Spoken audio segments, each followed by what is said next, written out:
IPL की team Kolkata ने राब्ता किया, ब्लेसिंग मुजराबानी ने अपने आप को पीएसएल से ही विड्रॉ कर लिया। मुजराबानी का कॉन्ट्रैक्ट हुआ है इस्लामाबाद यूनाइटेड के साथ। यार आप अपने पैसों का चक्कर, पैसा फेंक तमाशा देख, आपने वो कॉन्ट्रैक्ट तोड़वाया। इट्स वेरी अनफेयर यार। आप तोड़वा सकते हो, आपके पास पैसे हैं, बट आपकी नीयत खराब है। आप किसी और को भी ले सकते हो।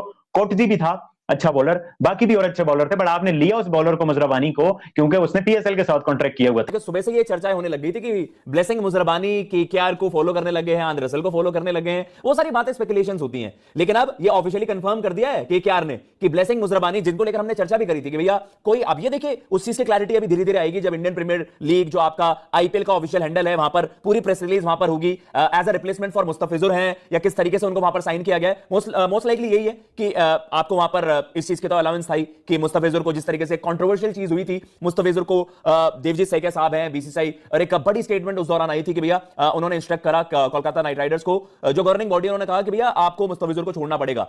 और केकेआर ने अच्छे खासे दाम में वहां पर 9-10 करोड़ रुपए खर्चे थे, और अभी उनके लिए कंसर्न भी बहुत ज्यादा है। केकेआर के लिए अभी पथिराना की इंजरी है, हर्षित राणा की इंजरी है। उस दौरान ब्लेसिंग मुजराबानी का आना एक थोड़ा सा एक रिलीफ वाली चीज है कि आपके पास एक प्रूवन बॉलर है जिसने टी20 फॉर्मेट में बहुत अच्छी परफॉर्मेंसेस दी हैं। आपके सामने ट्वीट भी चलाएंगे ऑफिशियली, जो केकेआर ने वहां पर अनाउंस भी कर दिया है, a new blessing in purple and gold. Blessing Muzarabani has officially joined KKR, और कहीं पीसीबी पीएसएल का मुकाबला आईपीएल के साथ करने की कोशिश करेगा, तब जो वो पीएसएल बर्बाद ही होगी, आबाद नहीं होगी। इस बार एक बड़ी न्यूज आ चुकी है पीएसएल और आईपीएल को लेके। जैसा कि आपको मालूम है कि पीसीबी ने जो है वो पीएसएल को भी आईपीएल के दौरान ही करवाने का फैसला किया हुआ है, लेकिन जब से ये फैसला पीसीबी ने किया हुआ है ना, पीएसएल बढ़ने के बजाय कम होती जा रही है। अब अगर देखा जाए तो जो मतलब कि मेरा सवाल सिर्फ और सिर्फ पीएसएल की मैनेजमेंट और इस्लामाबाद की मैनेजमेंट से है।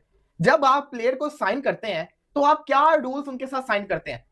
कल तिमाल मिल्स ने पेशावर ज़ल्मी को छोड़ दिया, पीएसएल से विड्रॉ कर लिया, फैमिली कमिटमेंट, क्या पता वो भी आईपीएल के अंदर चला जाए। आज खबर आई है ब्लेसिंग मुजराबानी ने पीएसएल को छोड़ दिया। चलो यार पीएसएल को छोड़ो, कोई मसला नहीं है, लेकिन जो बाद में ये खबर आती है ना कोलकाता को ज्वाइन कर लिया, ये चीज सही नहीं है। कोर्बिन बोश पिछले साल पेशावर ज़ल्मी ने उसको लिया, उसके बाद क्या होता है, जब पीएसएल की खेलने की बारी आती है वो जनाब मुंबई इंडियंस से राब्ता करते हैं, मुंबई इंडियंस में जाके चला जाता है। हालांकि उसको मैचेस बड़े कम मिलते हैं, लेकिन वो बैठा रहता है बेंच के ऊपर, बट वो वहां जाता है, मैचेस कम मिलते हैं। वो जिसको कहते हैं ना, बात सिंपल सी है, वो अपना फ्यूचर देखते हैं कि हर मुंबई की टीम से खेलेंगे। तो कहानी यहाँ पे ये आ गई है कि हम लोग ने क्या सीखा कोर्बिन बोश वाले इंसिडेंट से।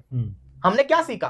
कोर्बिन बोश छोड़ के चला गया, उसके बावजूद हमने कुछ सीखा नहीं। इस साल दोबारा से वही हो गया ब्लेसिंग मुजराबानी। ब्लेसिंग मुजराबानी को पहले आईपीएल में किसी ने लिया नहीं था, उसके बाद पीएसएल में उसको लिया गया। जब पीएसएल में उसको ले लिया गया है तो फिर उसको भी रिस्पेक्ट करनी चाहिए, लेकिन वो पैसे को देखते हैं। तो मेरा सवाल दोबारा से वही आता है कि आखिर पीएसएल की वैल्यू क्या है जो ऐसी कोई भी मुंह उठा के चला जाएगा? इसका मतलब